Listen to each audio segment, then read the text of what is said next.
आज मन सुंदर में वो पल आने वाला है जब एक फैसला, एक रिश्ता और एक भरोसा सब कुछ बदल देगा। आज अगर नहार टूटा तो कल पूरा घर बिखर जाएगा।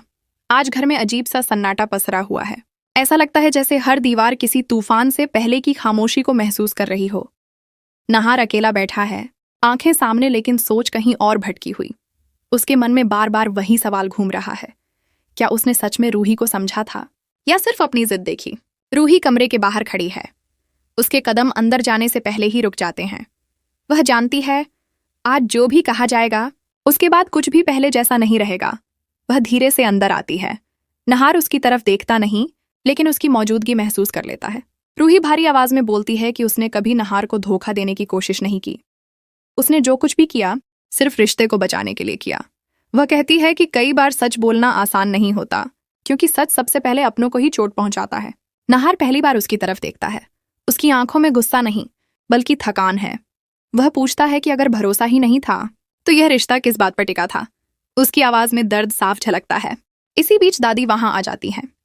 वह दोनों को रोकती हैं और कहती हैं कि रिश्ते सिर्फ सवालों से नहीं टूटते, चुप्पी से टूटते हैं।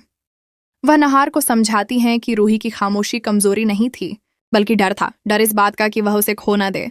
नहार अंदर से टूटने लगता है। उसे याद आता है कि कितनी बार रूही ने कुछ कहना चाहा और उसने सुना ही नहीं। उसे एहसास होता है कि भरोसा सिर्फ मांगने से नहीं बनता, निभाने से बनता है। रूही की आंखों से आंसू बहने लगते हैं। वह कहती है कि अगर आज भी नहार को उस पर भरोसा नहीं है तो वह जबरदस्ती इस रिश्ते को नहीं खींचेगी। उसकी आवाज कांपती है, लेकिन शब्द मजबूत हैं। नहार उठ खड़ा होता है। कुछ पल के लिए लगता है कि वह चला जाएगा, लेकिन फिर वह रुकता है। गहरी सांस लेकर वह कहता है कि शायद गलती दोनों की थी। रूही ने सच देर से बताया और उसने सच सुनने की हिम्मत नहीं की। यह पहली बार है जब नहार झुकता है।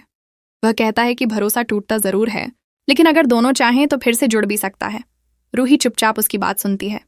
कोई वादा नहीं, कोई गले लगना नहीं, बस एक नई शुरुआत की उम्मीद।